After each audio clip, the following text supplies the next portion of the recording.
Moi, j'ai toujours fait mes choix en fonction de ce qui m'amusait et des gens avec qui j'allais être et passer du temps en fonction de ces choix-là.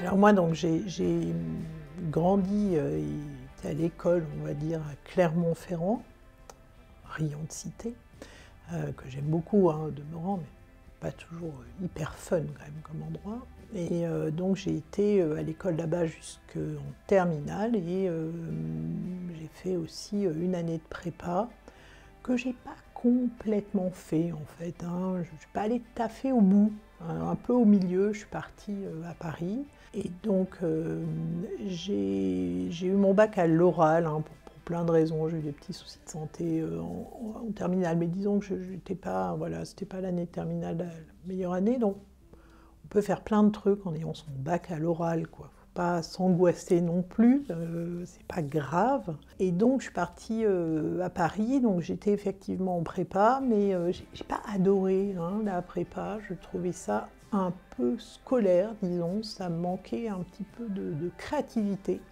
Et donc je suis partie à Paris où j'ai eu la chance d'être d'abord en DUG à la Sorbonne, donc moi je vais faire de l'économie, et du marketing, du commerce, enfin, voilà, des maths. Globalement, j'aimais bien les maths. Et j'ai eu beaucoup de chance parce que le président de la fac à l'époque mettait que des profs qui avaient des HDR, des habilitations à diriger les recherches, donc vraiment des profs qui aimaient la recherche en DUG. Donc j'ai eu la chance d'avoir des profs ultra intéressants. Je me suis beaucoup amusée pendant ces 2 ans. Puis c'était énorme, on était 1200, c'était... Voilà, on sentait que si on bossait, on pouvait faire la différence, c'était très fun. Je suis partie à Dauphine, où j'ai été pris en magistère. Dans le magistère, à l'époque, qui avait été monté par Thiétard, par Soulier, par Roux, par des vrais profs intéressants du début de Dauphine, donc de la création de cette espèce de fac un peu hybride, un peu différente. Et je suis partie assez vite en fait aux États-Unis pendant ce magistère. J'ai fait donc une partie de mes études et c'est là que j'ai rencontré Internet.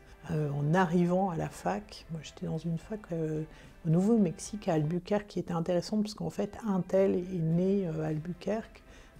Et du coup, c'est une fac très tech. Et donc, j'ai eu la chance de rencontrer Internet en 94, quand je suis partie.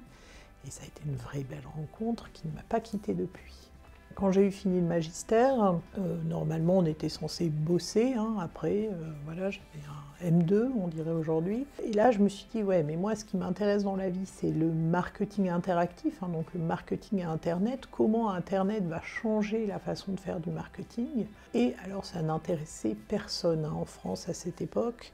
Donc, je me suis dit, je vais faire de la recherche. Donc, j'ai refait un master, mais pour le coup, un master recherche qu'on appelait DEA. Et donc, j'ai refait un DEA en marketing et stratégie, où d'ailleurs, j'ai rencontré mon associé pendant ce DEA, qui lui aussi arrivait des États-Unis, puisqu'il avait fait un MBA. Alors, lui, il avait fait un MBA parce qu'il était super en avance. Il avait fini son école à 21 ans et donc il se disait qu'il fallait qu'il perde un peu de temps parce qu'il était trop jeune pour bosser. Donc on s'est rencontrés un peu par hasard dans ce master recherche. Et puis après j'ai fait une thèse et j'ai parallèlement créé l'IAB, enfin co-créé avec d'autres gens, avec les peu de personnes qui s'intéressaient au marketing interactif en France à l'époque.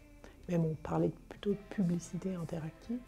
Et donc on a créé l'IAB, qui était l'Internet Advertising Bureau, donc qui était l'association américaine qui n'existait pas à l'époque en France, et voilà qu'on a lancé. Donc j'avais un pied dans le monde académique, entre la France et les États-Unis, puisque j'ai eu la chance de passer pas mal de temps avec John Deaton à Harvard, qui avait le premier labo de marketing interactif.